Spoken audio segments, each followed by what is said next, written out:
Olá, amigos. Olá, amigas do nosso Economia e Desenvolvimento, programa que vai para o 20º ano, né, de existência, desde lá no começo dos anos 2000. Estamos com este programa aí que vem passando por vários momentos e, sobretudo, se consolidando aí como um momento importante, né, um programa importante de espaço de comentários, de conteúdos que passamos para vocês. Obrigado para você que é muito fiel aqui ao programa e principalmente agora, né, através das redes sociais, acompanhando o nosso Economia e Desenvolvimento. O programa que começa sempre, né, tem tradição já há bastante tempo, falando sobre empresários, sobre empresas e, neste espaço, conversando sobre contabilidade.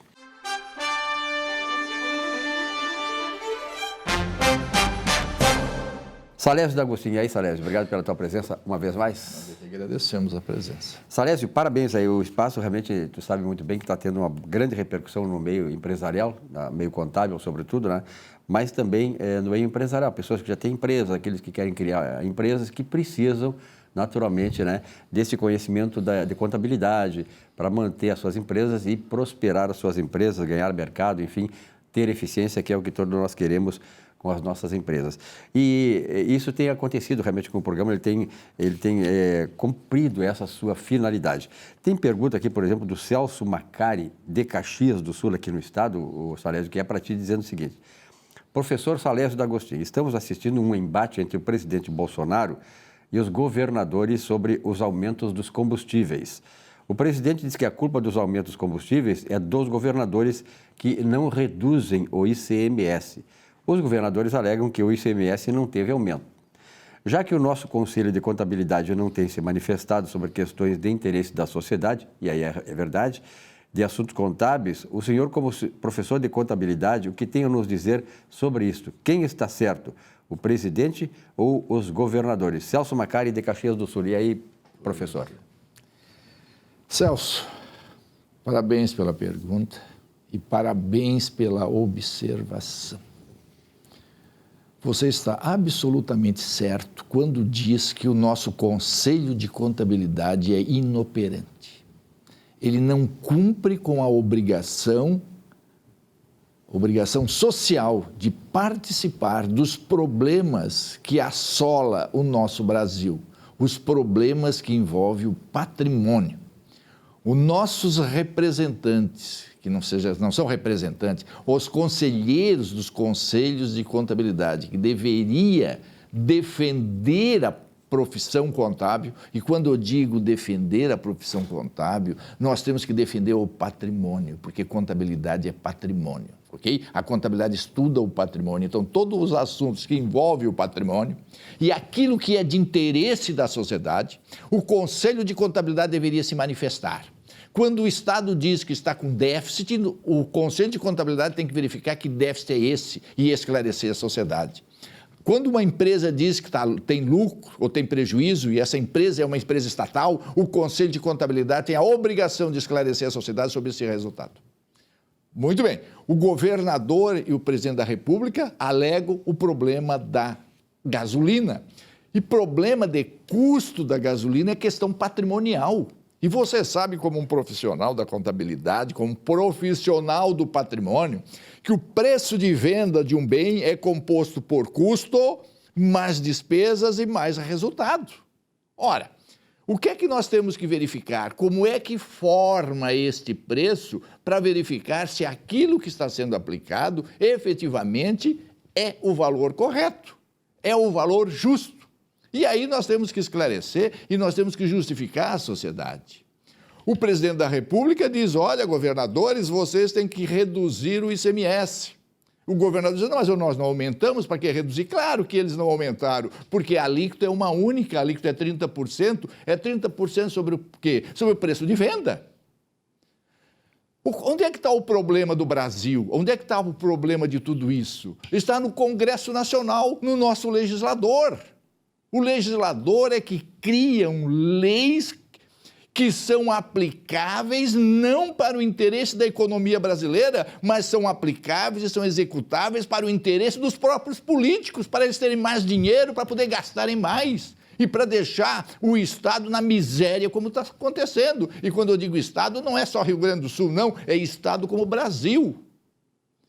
Onde é que está o problema todo? O problema todo é que o Brasil ele não separa o que é custos essenciais e custos aqueles que podem ser substituídos por outros elementos. A energia elétrica, os combustíveis, a telecomunicação faz parte de todos os produtos.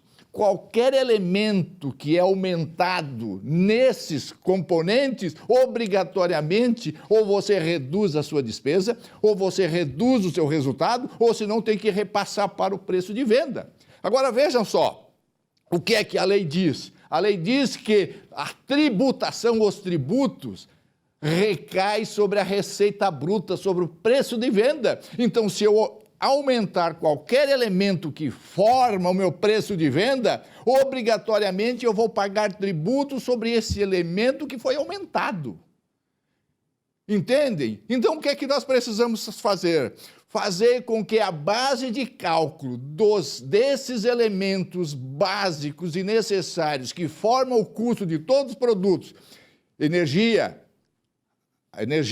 combustível, telecomunicação, não pode recair sobre o preço de venda, tem que ter uma outra base, porque senão aumenta o custo, vai aumentar todos os elementos, inclusive os impostos.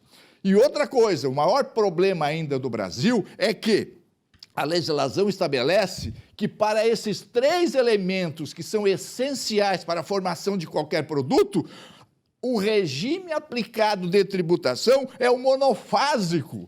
Ou seja, o que é o monofásico? Tu estabelece o preço de venda, mesmo não tendo ocorrido o fato gerador, e sobre o último valor estabelecido, tu paga o imposto. Então, veja, a Petrobras diz, olha, eu cobro pela gasolina R$ 2,072 por litro. O Estado diz, do Rio Grande do Sul, bom, então, neste caso, o preço de venda do combustível tem que ser R$ 6,402 o litro. Então, verifica que há um aumento de uma diferença de R$ 4,33 entre o custo e o preço de venda. E é sobre 6,402 que todos os tributos incidem.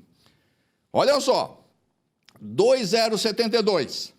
ICMS, 30%. Sobre quanto? Sobre os 6,40, que é o valor que o Estado estabelece. Então, de ICMS, R$ 1,921 sobre litro. PIS e COFINS, 9,25%. 0,592 de tributo. Sobre o quê? Preço de venda. Então, entre o valor do combustível, que é 2,072, mais os impostos, passa para ser 4,585. Ou seja, então verifica que só de imposto deu mais que 100% do valor do imposto, valor da matéria-prima, que é do combustível. Depois, eles estabelecem que a mistura, aí nós misturamos o etanol com o combustível em 27%. E aí eles dizem que esta mistura aumenta o custo do revendedor em 1,082, ou seja, 27%. Aí eu pergunto, mas para que misturar? Para que misturar o etanol com a gasolina, se isso encarece o custo da gasolina? Isso é o quê? Para enriquecer os usineiros? Outra coisa, sobre este valor do etanol, também incide ICMS, PIS e COFINS. Outra coisa, e aí então, incluindo a gasolina da Petrobras, é 2,072. Os tributos, ICMS, 1,921. PIS e COFINS, 0,592. Mais a mistura do etanol, 1,082, o combustível teria que ser vendido por 5,667. Como é vendido, como diz o Estado, tem que vender por 6.402, a distribuição e o revenda é 0,735, que é a rentabilidade deles. Silvio, está tudo errado, Silvio. O que nós temos que fazer? Não pode ser tributação monofásica, não. O imposto é cobrado pelo preço de venda de cada etapa econômica. O que é que acontece? Se a Petrobras cobra R$ 2,072 por litro, venda e tributa sobre este valor. Lá no revendedor, quando for vender para o distribuidor o seu produto, que o preço que for vendido, que pague o imposto sobre essa base, e não querer calcular antecipadamente para recolher os impostos antecipadamente, para encarecer esse produto, para inflacionar o Brasil, para deixar o país cada vez mais pobre, as pessoas cada vez com menos poder de compra, enfim, há uma esculhambação. Congresso Nacional, você está na hora de vocês começarem a pensar mais seriamente no Brasil. O Brasil está nisso que está porque vocês não colaboram com o Brasil. O Congresso Nacional foi feito para manter o equilíbrio entre o sistema produtivo e o sistema consumidor, entre a sociedade e os órgãos estabelecidos. E vocês têm que fazer isso, você não pode só pensar em vocês. O Brasil está cansado já de pensar só em de trabalhar para sustentar os políticos, para sustentar os desvios e as falcatruas que está hoje no Brasil. E é por isso. Então, o problema não é do governador, o problema não é do presidente, o problema é do Congresso Nacional, que tem que mudar e tem que saber por que veio. Perfeito. Estamos aí sustentando Brasília, nessa ilha da fantasia lá, e pagamos um preço muito alto por isso. Aliás, muito obrigado. Muito obrigado pelos esclarecimentos. Acho muito objetivo, muito didático e muito contundente. E é assim que tem que ser. Um abraço e até a próxima. Eu peço até desculpa, porque quando eu vejo essas coisas todas, eu fico nervoso. A indignação. É uma indignação. É o grau de indignação que temos que todos ter. Obrigado, Salésio. Até a próxima. Até a próxima.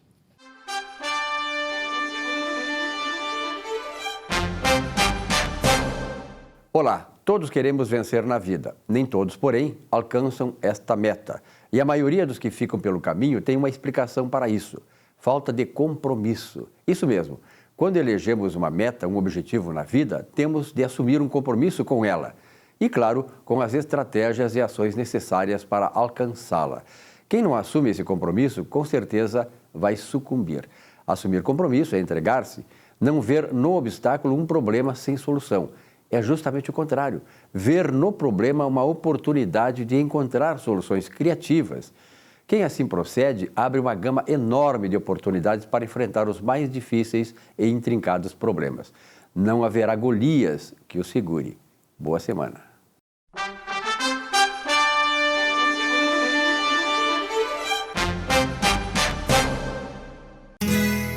Ser gaúcho é preservar as tradições, é valorizar a educação e acreditar que um futuro melhor nasce nas páginas de um livro. É nossa tradição trabalhar duro. Temos orgulho do suor que escorre do rosto. Ele reconforta a alma e sedimenta uma vida digna. É nossa tradição valorizar o passado para desenvolver o futuro. CMPC Celulose Rio Grandense. Desenvolvimento é a nossa tradição.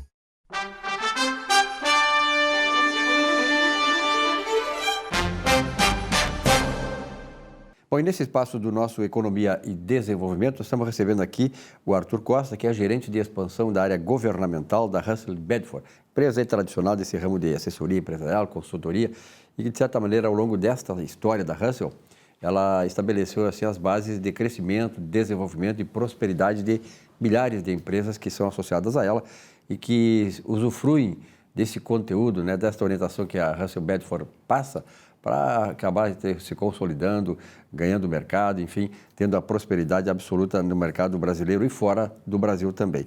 Arthur, obrigado pela tua presença aqui, né? E tu está trabalhando, estava conversando contigo antes do programa, que tu está trabalhando em home office e também hibridamente, né, na própria empresa. Isso, bom dia, Silvio, é um prazer estar aqui. Sim, a empresa dá condições, né, dos profissionais, colaboradores trabalharem de forma híbrida, que é alguns dias na empresa, alguns dias em casa. Quem está em casa tem todo a assessoria da empresa, todo o suporte, tem cadeiras de escritório. Isso veio para ficar, eu acho, né? Essa hibridez do ponto de vista de comparecimento fisicamente fora.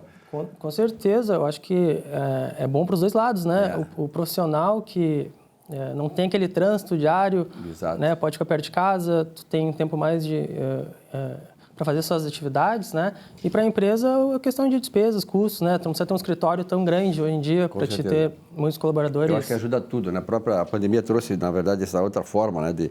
Nos mostrou essa outra por necessidade, né? E sempre aconteceu pela história da civilização, mostra assim que os países que se civilizaram e tal, e que desenvolveram, eles foram muito por necessidade, né? Então, a pandemia também abriu essa perspectiva. Mas vocês estão trabalhando na questão dessa área da nova lei das licitações, que é uma coisa importante. Fala um pouquinho sobre isso. Isso. Hoje, né, se usa a 8666 de 93 e esse ano entrou a 14133, tá? Que ela deu uma modelagem na 866 que é de 93, né? Naquela época, computadores, né? Se eu não falho a memória, poucas pessoas tinham acesso, né? Começou lá em 96, 97, por aí. Isso. Então, essa lei veio para modernizar, para agilizar o processo. Ela mudou algumas modalidades, ela extirpou algumas modalidades que estavam defasadas, acrescentou novas, deixou claro que a prioridade é os processos eletrônicos, tá? Não presencial. Teve mudanças de fases, ela tentou deixar o processo mais célere, né? Por ser 93 para 2021, tem uma mudança muito grande, né, do Brasil e tudo mais. Perfeito. Bom, na verdade, vocês prestam assessoria também nessa área, né? Sim, o nosso setor de governamental de licitações, nós temos profissionais ali, administradores, no caso, temos contadores, temos apoio de engenheiros, economistas, temos advogados, especialistas na área de licitação. Tá, hoje nós estudamos em torno de 500, 400 editais mês. Tá, então nós temos uma equipe muito robusta, muito forte. Preparada, né? Preparada, prospectando licitações pelo Brasil. Tá? No Brasil hoje nós temos mais de 5 mil municípios, né? Entre companhias, entre agências, entre estatais. Tá? Então, é um mercado que tem espaço para todos. E essa prospecção, ela exige também pessoal habilitado para isso, né? Pessoal que tem acessibilidade, que tem a habilitação profissional. Perfeito. Então, nós temos essa expertise, tá? Nós temos profissionais, eu tenho 9 anos de licitação, temos outros profissionais com bastante tempo também, que já trabalharam em outras empresas. Nós conhecemos o caminho de licitação, tá? Então, nós oferecemos esse serviço. Como eu disse, tem espaço para todos, mas é preciso ter uma assessoria junto para você ser competitivo no mercado, tá? As empresas que atuam hoje são muito especialistas na área, né? Elas têm todo o conhecimento. Então, para quem é novo, quer entrar em licitação, aconselho, encontre uma empresa de assessoria de licitação, no nosso caso, que nós temos o caminho correto para aumentar sua lucratividade, sua carteira de clientes por meio de licitação. Isso que tu falaste é bem interessante, porque, na verdade, essa assessoria que a Russell Bradford ela fornece, ela habilita a empresa a conquistar mais o mercado, consolidar sua marca, consolidar seu produto e tal, avançar isso. É o propósito de toda a empresa. Toda a empresa nasce pequenininha, depois vai crescendo, se torna média, que é grande e tal. Ela mesma vai adequar o seu objetivo ao tamanho da empresa, o que o mercado quer, que tamanho do mercado quer, o que ela quer, o espaço que ela quer ocupar. E para fazer isso, ela precisa desta assessoria. Mas vocês, o Arthur, vocês se preocuparam muito e, com certeza, de maneira muito hábil, na questão da gestão de pessoas durante a pandemia, que ainda está com seus estertores aí, mas de qualquer maneira ainda preocupa, não é isso? Ah, perfeito. A empresa se preocupa muito, pensa muito sobre essa questão. Como a gente comentou no início, né, o home office veio para ficar, vai manter, estamos evoluindo, estamos sempre pensando no melhor do profissional para nossos clientes. Não perdemos qualidade com o home office, né? Com essas pandemias, conseguimos manter uma produtividade muito boa. Então, estamos à frente, né, nessa parte de home office, de pandemia, sobre nossa execução do serviço. E isso é importante para a empresa, né, que a partir de agora, tudo aquilo que a gente conhecia do ponto de vista dos relacionamentos humanos, do relacionamento das pessoas dentro da empresa, as pessoas, o profissional e os negócios, quer dizer, o mercado, tudo isso vai sofrer e já sofreu uma grande mudança em função da pandemia. E claro que para te enfrentar isso, né, Arthur, para enfrentar isso, tu tem que estar preparado também, porque, como diz, até isso vai ser um elemento de concorrência no mercado. Perfeito. Não, perfeito. A gente tem que estar sempre um passo à frente dos concorrentes, pensando já no próximo ano, né, como vai acontecer o mercado, como vai ser. O fim do ano está chegando aí, o próximo ano as empresas começam já agora a fazer a sua perspectiva para o ano que vem. Perfeito. Estamos pensando lá para frente, estamos bem no mercado e oferecemos nossos serviços, né, de engenharia, auditoria, tudo mais. E vejo que temos um crescimento muito interessante para o próximo ano. Muito bom aqui. Obrigado pelos esclarecimentos. Arthur Costa, que é gerente de expansão da área governamental da Russell Bedford, uma empresa tradicional, uma empresa importante e responsável por muito sucesso de empresas que estão aí hoje no mercado, conquistando o mercado, consolidando sua marca, seus produtos, seu serviço, enfim, tendo prosperidade e abundância. Arthur, um grande abraço, sucesso lá para vocês. Obrigado. Só deixar nossos contatos, Claro. Quem tiver interesse, né, em conversar sobre nossos produtos que nós oferecemos, assessoria de licitação, podem nos encontrar no nosso site, no LinkedIn, Russell Bedford Brasil, Arthur Costa também da Russell, no LinkedIn, estamos à disposição. Um grande abraço. Obrigado, Silvio, igualmente. Tá bom. Bom, e nesse espaço do Economia e Desenvolvimento, vamos conversar com o Dr. Gustavo Bernardi, que é o nosso parceiro aqui no programa e que sempre traz assuntos importantes na sua área de atuação. Doutor Gustavo, obrigado pela sua presença uma vez mais essa semana. Eu que agradeço. Nós temos essa questão aí envolvendo o mercado imobiliário, a questão da pandemia, reflexos que ainda estão hoje sendo sentidos na sociedade. E a questão da rescisão de contratos de compra e venda de imóveis, parece que se acentuou, né, em função disso. Sim, Silvio. Nós observamos de março para cá um aumento muito grande, né, das pessoas buscando rescindir os seus contratos de promessa de compra e venda. A gente verificou isso em razão da perda de renda, né? Então, a pandemia trouxe uma brutal perda de renda, né? Então, aquelas pessoas que vinham, de alguma forma, comprando o seu imóvel, pagando o seu imóvel na planta, enxergaram nisso uma forma de buscarem a devolução desses valores que pagaram, né? Ocorre que é preciso compreender duas questões. Primeiro, que esses contratos de promessa de compra e venda, né, são contratos longos, são contratos de trato contínuo, né, e que nem sempre as cláusulas de resolução contratual, as cláusulas de rescisão contratual, são benéficas ao comprador.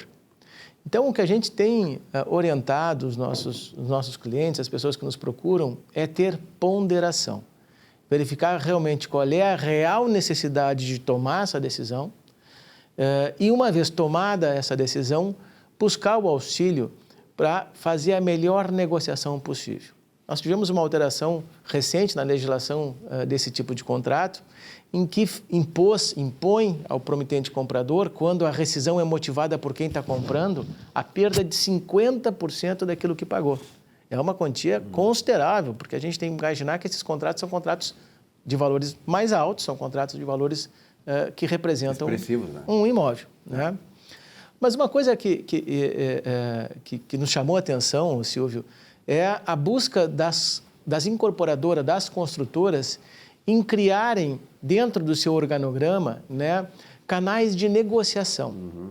Então, o que a gente observa hoje é que, tomada a decisão de rescindir o seu contrato, antes de entrar em juízo, tentar negociar e buscar o auxílio de alguém preparado para fazer essa negociação. Que é bom para todas as partes, né? Não judicializar. Exatamente isso. Você sai fora do judiciário no sentido de que é uma solução mais rápida, é uma solução melhor negociada, porque você vai ter uma perda de 50% daquilo que pagou, caso entre em juízo.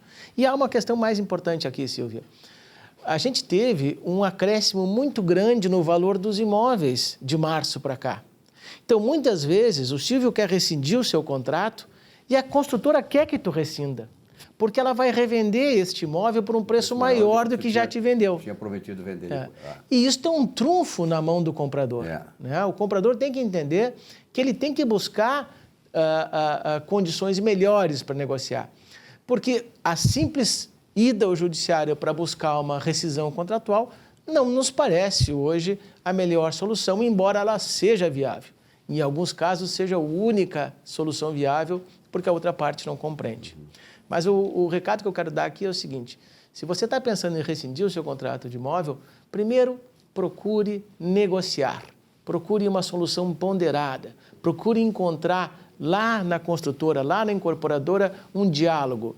Busque uma assessoria para isso, busque alguém qualificado para isso, porque você vai ter uma solução melhor, mais rápida e certamente melhor econômica também. Então, é esse o recado que eu queria dar hoje. E ter uma perspectiva de solucionar o problema, né? Que se é solucionar o problema que atenda digamos assim, ao interesse das ambas as partes. Eu acho que esse é o caminho.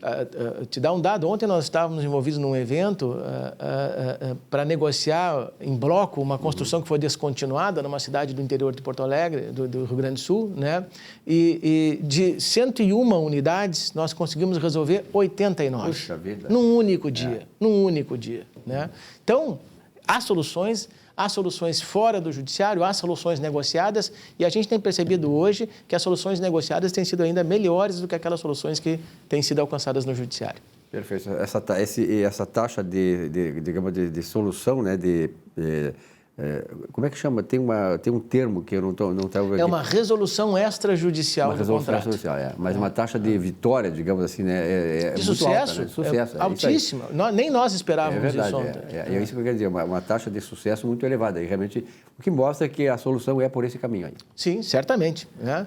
E está cada vez se encontrando mais soluções. O judiciário tem compreendido isso, né? Hoje nós temos câmaras de conciliação em grande parte dos fóruns e que têm sido muito bem aproveitadas. Né?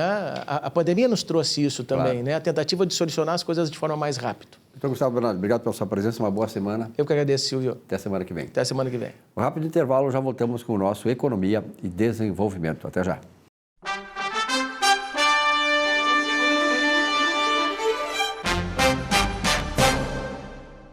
Já pensou em ter o seu próprio canal de TV corporativa, exclusivo e impactante?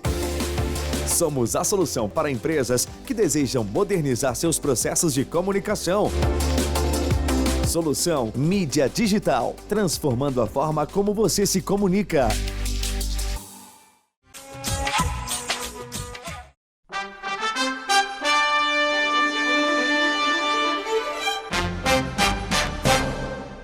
Olá, meus amigos e amigas telespectadores do programa Economia e Desenvolvimento.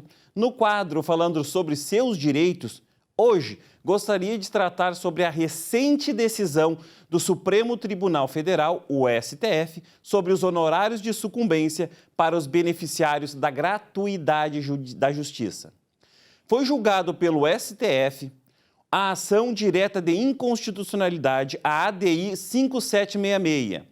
Esta questão levada ao STF é de muita importância para todos os trabalhadores, uma vez que se questiona a constitucionalidade ou não da dita reforma trabalhista de 2017. Legislação esta que vem trazendo muitos questionamentos e dúvidas até os dias de hoje. Principalmente, como é o caso do artigo 791-A da CLT, que gerava a condenação ao trabalhador ao pagamento de honorários advocatícios a um empregado da parte contrária, quando ajuizada a ação perante a Justiça do Trabalho, discutindo o seu contrato de trabalho, mas acabava perdendo alguns dos pedidos requeridos.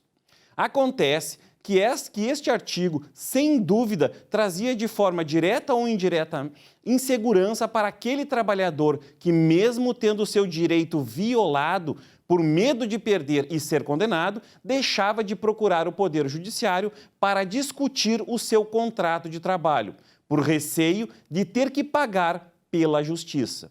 Vejamos um exemplo. Imagine-se que um empregado entra com uma ação trabalhista pedindo a condenação da empresa que trabalhou ou trabalha nela, o pagamento de dano moral e horas extras, e esta ação fosse julgada improcedente, ou seja, ele não comprovou o seu direito, ou também recebeu de forma parcial o seu direito.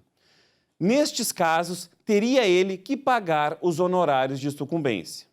Assim, até esta decisão do STF, o que estava acontecendo no âmbito judicial era que o juiz, ao sentenciar o processo e aplicar a reforma trabalhista determinava de imediato que este empregado pagasse ao advogado da empresa os honorários sobre o pedido ou aqueles pedidos que ele havia perdido, independente se esse trabalhador fosse beneficiário da gratuidade de justiça.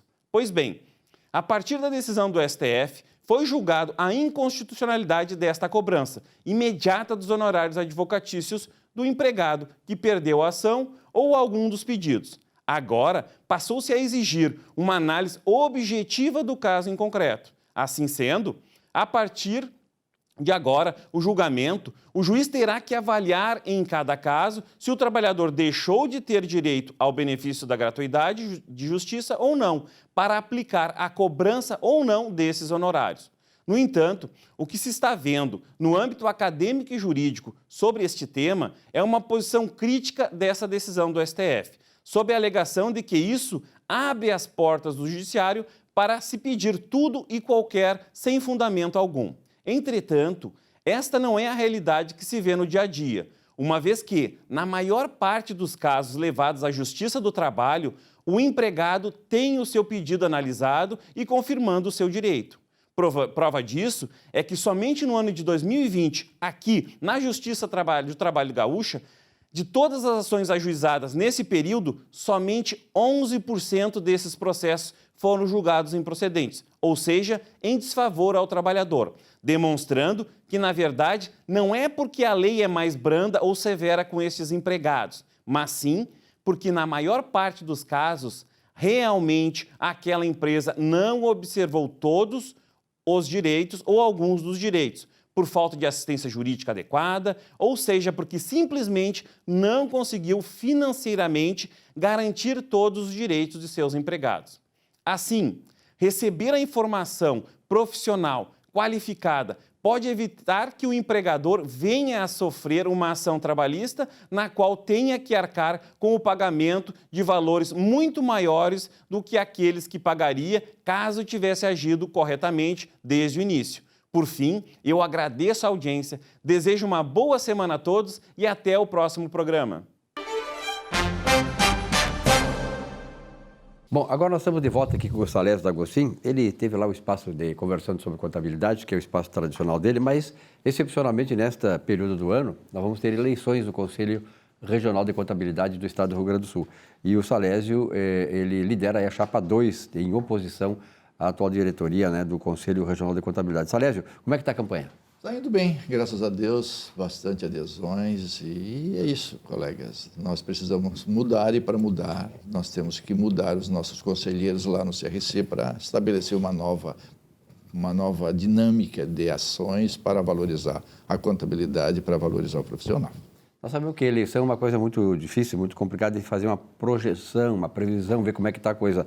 Mas como é que está a adesão de você? Porque tu tens uma experiência de concorrer, né, Salésio? Sim, sim. E eu acho que tu é uma das lideranças mais honradas que o setor de contabilidade tem aqui no Rio Grande do Sul. A gente sabe que nem sempre o melhor ganha, porque numa eleição vários elementos concorrem para isso, outros, e muitos deles não são os mais normais, não são os mais dignos, né? Quer dizer, mas, de qualquer maneira, essa tua insistência aí, ela tem exatamente, eu sei, a gente te conhece, que é o cerne de mudar o Conselho e tornar o Conselho de Contabilidade uma instituição que seja a favor do contador, dos profissionais da área de contabilidade, né? Que seja a favor da vida dele, da profissão deles, da qualificação deles. Essa é a tua preocupação, sempre foi? Essa é a nossa preocupação. A nossa preocupação é entregar para os profissionais o conselho, é fazer do Conselho de Contabilidade um órgão que efetivamente protege a profissão, que valoriza o profissional e que orienta o profissional.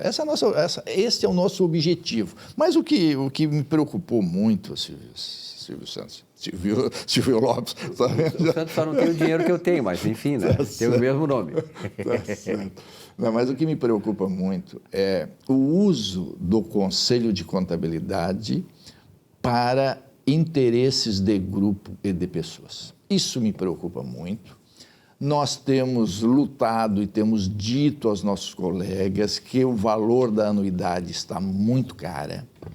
O profissional, nem todos conseguem pagar o que hoje é estabelecido. não é isso? E o Conselho, ao invés de usar esse dinheiro para aplicar em benefício do profissional, para que ele possa ter uma renda melhor, pelo contrário, desvia esses recursos para outras finalidades. Veja que nós estamos num período de pandemia, muitos colegas trabalhando em home office. O que é isso? Nossas empresas que nos remuneram passam por dificuldade.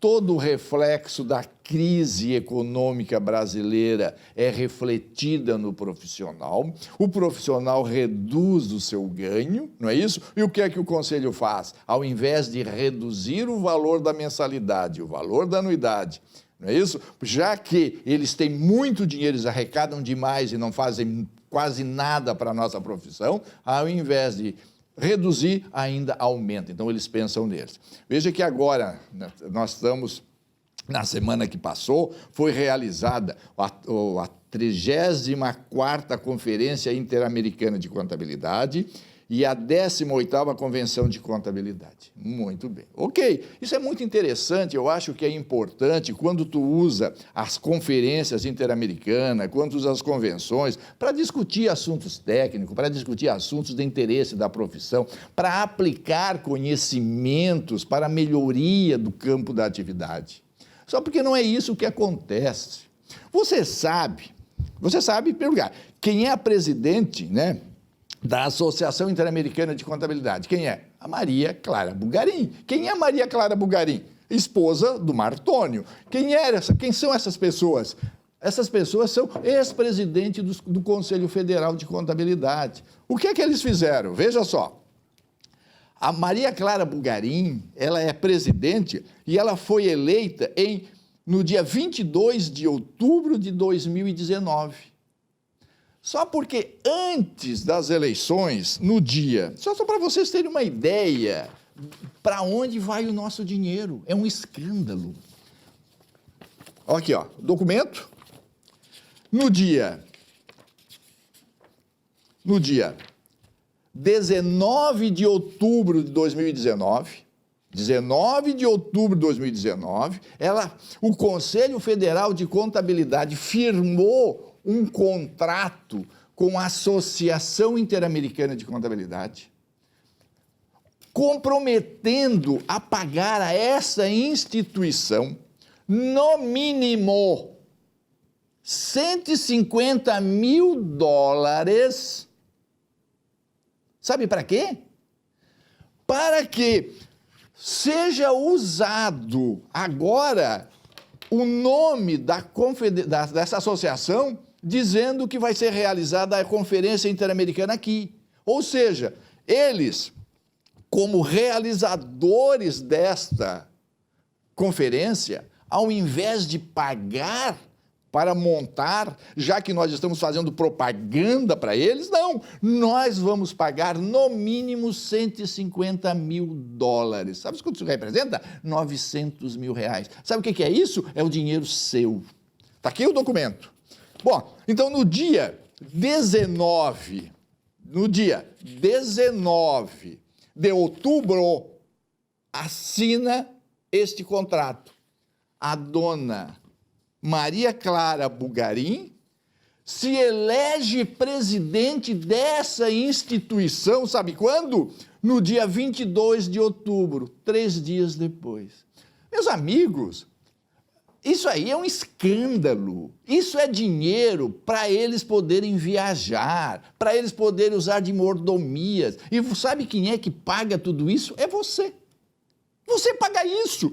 E outra coisa, a realização de tudo isso, quem paga é os conselhos de contabilidade, é o Conselho Federal de Contabilidade, todos esses órgãos é que pagam.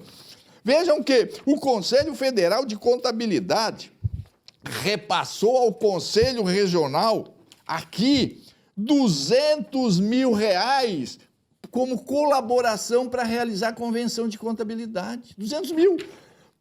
O Conselho Federal de Contabilidade passou para uma associação, que é a Academia Rio-Grandense, Academia de Ciências Contábeis aqui do Rio Grande do Sul, 66 mil pagando inscrições dos seus conselheiros para participar desse encontro. Então isso é uma farra do dinheiro, isso é um escândalo. Claro que nós vamos mandar ao Ministério Público, claro que nós vamos mandar tudo isso ao Tribunal de Contas, vamos mandar à Controladoria Geral da República, porque é escândalo. Agora, você não pode aceitar isso, meus amigos. Você tem que valorizar o seu dinheiro. Eles fazem tudo isso para achar que eles estão unidos, que eles estão defendendo a profissão, que eles querem o bem da profissão. Eles não querem o bem de coisa nenhuma. O que é que isso traz de vantagem para você? O que é que isso traz de segurança para você? O que é que você aprende com isso? Pelo contrário, o Conselho Federal de Contabilidade e os conselhos regionais, quer dizer, o Conselho Regional, esses conselhos que são coordenados pelo Conselho Federal, esse grupo, quer fazer de você um escravo. A auditoria, eles não querem que você faça auditoria somente pela obtenção do título de bacharel, também tem que ter autorização dele, perícias, eles querem isso. Ou seja, eles não estão preocupados contigo, não. Eles estão preocupados com este grupo que quer dominar o patrimônio. Eles não participam dos problemas nacionais, dos problemas da sociedade. Eles sequer sabem o que é contabilidade. Se perguntar para eles o que é contabilidade, eles vão dizer para você que contabilidade são técnicas de registro para apurar impostos. Eles não têm ideia de que contabilidade é um campo de estudo do contador que foca no patrimônio das pessoas. Quer dizer, são coisas, meus amigos, entre nós. Pare de ser enganado. Chapa 2, meus amigos, vamos todos chapa 2. E no Brasil inteiro, todos votem na oposição. Nós temos que acabar com isso, nós temos que valorizar a nossa profissão, nós não podemos. Nós precisamos de muita coisa, nós precisamos de ter um plano de saúde, nós precisamos, enfim, dar seriedade à nossa profissão, e nós não podemos agir dessa maneira. Lá em Santa Catarina, votem na chapa de oposição em Santa Catarina. Me disseram que lá em Santa Catarina é a chapa 1, tá? Mas vote nas chapas de oposição. Nós precisamos acabar com isso, nós temos que mudar. O nosso dinheiro está sendo desviado para interesse de grupo, que eu não sei qual é esse interesse, mas uma coisa eu te digo, eles querem fazer de nós escravos, e nós não podemos aceitar isso. Uma coisa se sabe, né, que acompanha isso aí, o interesse não é o interesse da categoria profissional que eles dizem defender. Essa é a coisa verdadeira. Isso quem diz sou eu, pela experiência que eu tenho no convívio com os conselhos de contabilidade e Conselho Federal. Salésio, obrigado pela presença aqui, acho importante, né? E eu sempre defendo a mudança, sobretudo a mudança onde a gente sente que a coisa não está sendo bem feita do ponto de vista financeiro, que está sendo usada para um determinado grupo que está ali, né, usufruindo das coisas sem pensar no profissional, aquele que rala, né, para manter esses privilégios. Um grande abraço, sucesso. Muito obrigado e colegas, chapa 2, tá? Vamos mudar com isso. Muito bem. Conto com vocês. Um rápido intervalo, já voltamos com o nosso Economia e Desenvolvimento. Até já.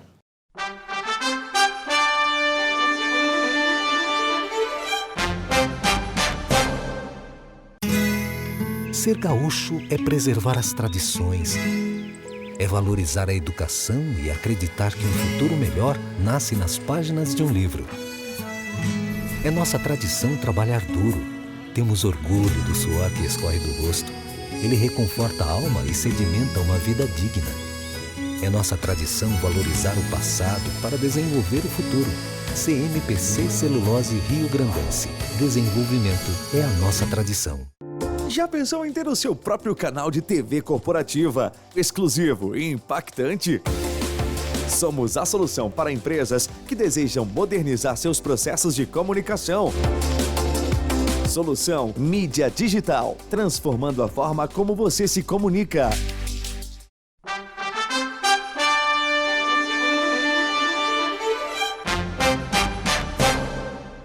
Olá a todos, estamos entrando na última semana do mês de outubro.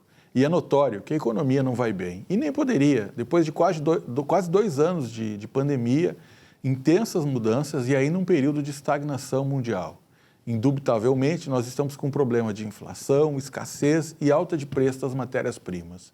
Muitos empresários estão se queixando que, apesar de conseguirem manter as suas receitas, perderam muito em lucratividade, tendo em vista o aumento do custo de produção de seus produtos e serviços. Sem dúvida, estamos trabalhando mais para ganhar menos. Quem sofre diretamente com isso são os próprios empresários, que correm o risco de perder os seus negócios, e os trabalhadores, que em decorrência disso acabam tendo seus salários achatados.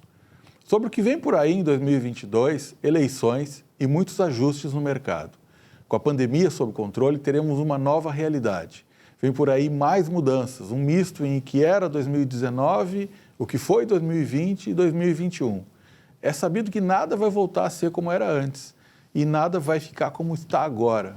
Então, saber inovar e se adaptar serão as principais habilidades empreendedoras do próximo ano.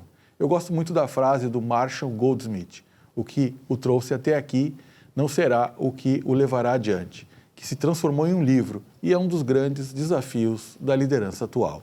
Uma ótima semana. Muito bem, nós estamos recebendo nesse bloco do Economia e Desenvolvimento o empresário Carlos Biderman, consultor empresarial. Biderman, obrigado pela tua presença uma vez mais aqui, gremista acima de tudo, né? Mais tranquilo agora com relação ao Grêmio, não? Mais tranquilo, sim, mas ainda preocupado, né, Silvio? É verdade, é. Ainda tem muito chão para andar. Ainda bem que tem um Grenalzinho aí na frente. O Grenalzinho, esse já são 3 pontos, né? Então, isso dá para... não vamos contar muito. Já está na conta. Não vamos contar muito. Falando seriamente, o Internacional do time bem, não é um grande time, mas é um time bem montado, bem estruturado. Claro, nós estamos gravando um dia depois de um empate do Bragantino. O Bragantino é um time bom também. O Bragantino está lá em cima, não é por nada. É um time também competitivo, tem os jogadores de habilidade. Eu vi 2 ou 3 ali que se encaixavam no Inter ou no Grêmio, mas de qualquer maneira o Internacional é um time muito mais bem organizado, vai ser mais difícil, né, esse Grenal do próximo dia 6 de novembro, não é isso? 6 de novembro.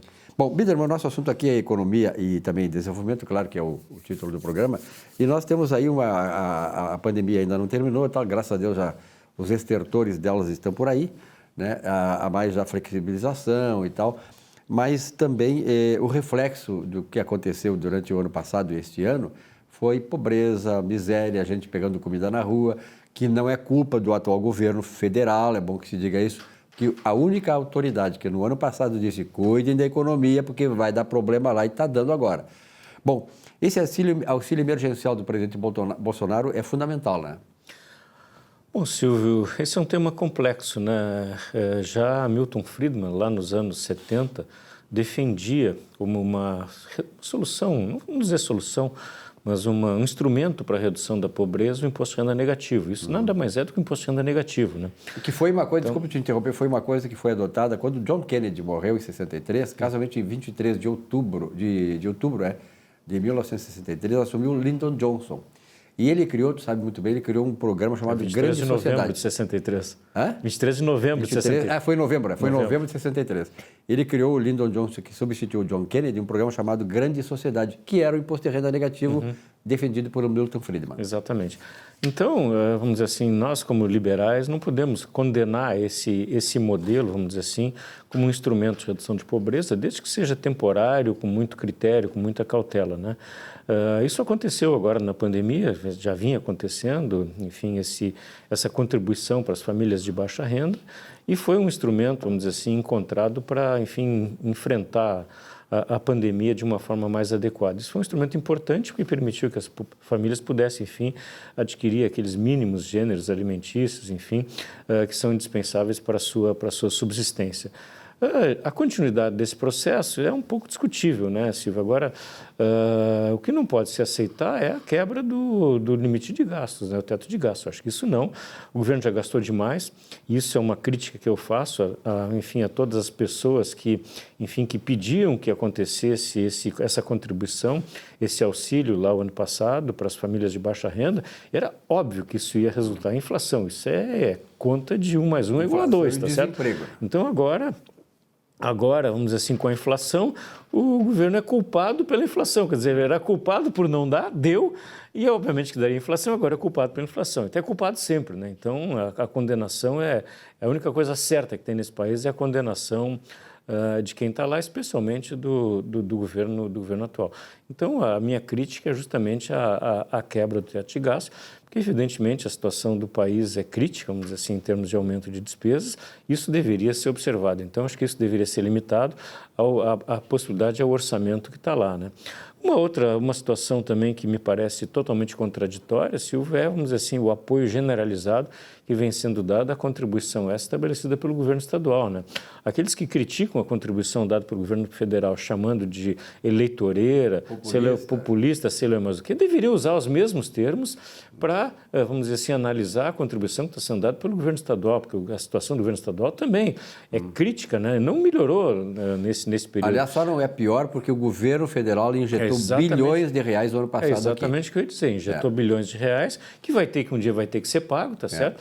Então, vamos dizer assim, o governo do Estado do Rio Grande do Sul está fazendo benéfico com o chapéu alheio, tá certo? Com também o objetivo, se o governo federal tem objetivo eleitoral, e eu não discordo dessa análise, é evidente que o governo estadual, através do nosso governador, está fazendo política eleitoral, sim, com essa contribuição dos R$400, para facilitar a sua candidatura ao governo federal, ou seja, está usando o nosso dinheiro em benefício próprio para, enfim, melhorar a sua imagem, sei lá o quê, para, enfim, benefício eleitoral. Bom, isso é claro que eu sempre como jornalista, quase 50 anos aqui no Rio Grande do Sul, e tendo trabalhado nesse grupo de comunicação que é a RBS, é uma coisa que me entristece muito ao longo da minha vida, já nos estertores da minha existência, digamos, ver o posicionamento parcial canalha, esse é o termo, canalha da RBS e seus jornalistas de opinião. Como tu disseste muito bem, eu quero aproveitar aqui, o Leite está dando R$400 para as pessoas, e o Bolsonaro, quando dá, é populista, aproveitador e tal. Então, esta falta de critério é que acaba com o jornalismo, com a credibilidade do jornalismo. A RBS já não tem mais credibilidade nenhuma. Tá? E seus jornalistas, que foram comprados pela esquerda, comprados pelo PT, eu sei disso, foram comprados, literalmente comprados pelo PT, defendem qualquer causa que esteja a favor da doutrina populista deles, sim, populista, comunista deles, sim, comunista. Eles, por mais que eles tentam dizer o contrário, é exatamente isso. Então, é de envergonhar o jornalismo, o bom jornalismo, que a gente aprendeu na faculdade e ao longo da vida desenvolveu, inclusive na ex-TV Gaúcha, onde eu trabalhei, e a rádio e os veículos da RBS.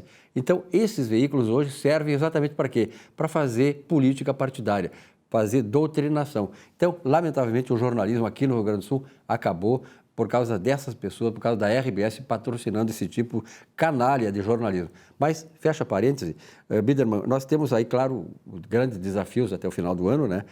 E, naturalmente, a questão da recuperação da economia ficou um pouco comprometida agora também, né? Só queria fazer uma ressalva, eu não participo dessa mesma crítica em relação à empresa, né? A empresa tem o maior respeito, a maior admiração pela empresa. Enfim, trabalhei com eles muitos anos e tenho a maior admiração e respeito pela empresa. É bom tu dar essa observação que eu digo, isso aí é crítica minha, né? Porque a empresa emprega esses funcionários. Não participo disso, dessa tua opinião, mas sim, participo sim da opinião em relação a determinados jornalistas que lá estão e que têm, vamos dizer assim, linha editorial da empresa, manter a posição desses jornalistas, evidentemente que eu os critico tão veementemente quanto tu, sem usar esses adjetivos que tu usaste, isso eu deixo por tua conta. Perfeito. Mas eu discordo da maioria da opinião de muitos deles lá. Então, mas gostaria de defender um pouco a posição empresarial, a qual eu defendo e tenho o maior respeito e admiração pela empresa como se. Tá, e a recuperação da economia? Temos a inflação, desemprego e tal, coisas vistas e previstas pelo presidente Bolsonaro o ano passado. Silvio, o que eu posso dizer? Enfim, eu acho que algumas empresas estão indo muito bem, o varejo vinha muito bem, eu acho que até julho, né? Com certeza até julho, agosto, setembro, as coisas caíram um pouco. No entanto, é esperado pelo varejo, que é, vamos dizer assim, a ponta da economia, um final de ano muito positivo. A expectativa é muito boa, né, em relação ao final do ano. Tem o Black Friday chegando aí em novembro, Natal em dezembro, então as perspectivas são boas para o final de ano. Isso puxa a economia como um todo. Nós temos um problema de logística que talvez não esteja sendo tão noticiado.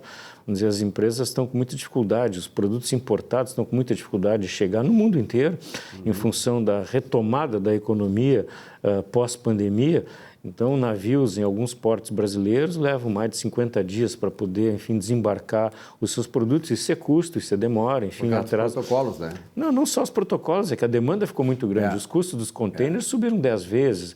Nesse período, o Porto de Los Angeles está com uma demora de desembarque de 60 dias. Então, a logística global foi afetada pela pandemia e isso vai afetar esses movimentos todos. Os preços vão subir em decorrência das dificuldades logísticas. Está vendo uma notícia hoje ainda do presidente da Intel dizendo que essa crise dos chips ela não se soluciona antes do final de 2023.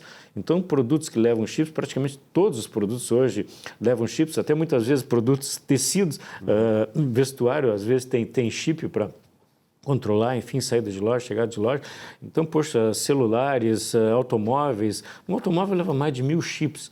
Então, essa crise de abastecimento, a crise dos chips, isso pode afetar, sim, a economia global. E outra coisa que vai afetar, que já está afetando gravemente as relações institucionais até das empresas na sua relação com seus clientes, são os ataques cibernéticos, né, Silvio? Eu tenho já... isso vale aqui uma discussão muito longa até e detalhada sobre isso, mas eu tenho já 5 clientes que foram atacados e o mais recente foi uma consequência de um ataque que houve na empresa Repúblico, na Atento, que é a empresa de call centers, que afetou grande parte dos seus clientes. Então, os ataques cibernéticos vão mudar a cara da economia mundial. Acho que a crise dos ataques cibernéticos é mais grave do que a pandemia da Covid-19. Olha o que eu estou dizendo. A crise dos ataques cibernéticos é mais grave do que o que aconteceu com a Covid. Então, os riscos, vamos dizer assim, de desabastecimento, os riscos de problemas na saúde, os riscos de problemas, enfim, na educação, em todos os segmentos importantes da sociedade, é muito, muito sério. E talvez o maior risco dos ataques cibernéticos esteja dentro da saúde, né? Porque interromper tratamento de saúde, interromper, como aconteceu o caso da Fleury, onde os médicos não tinham acesso aos protocolos, aos exames médicos, não podiam operar, enfim, então... Eu acho que todos nós dependemos, enfim, muito da informática hoje em todas as nossas atividades. Se a gente não puder ter acesso a essas, e se parar o ciclo de produção, o ciclo de abastecimento, o ciclo de saúde por ataques cibernéticos, Silvio, eu acho que aí realmente nós vamos ter uma crise global grande. Vamos falar muito a respeito disso nos próximos programas. Bida, muito obrigado pela tua presença aqui, parabéns, sucesso aí. A ti, claro, na tua atividade e ao nosso Grêmio Porto Alegrense. Muito obrigado. Dá-lhe Grêmio. Que é presidente do Conselho Deliberativo do Grêmio. Um grande abraço, sucesso para todos nós, então tá. Bom, muito obrigado a você, telespectador, pela fidelidade, pela audiência. Uma boa semana de trabalho. Semana que vem um novo encontro aqui no Economia e Desenvolvimento. Até já.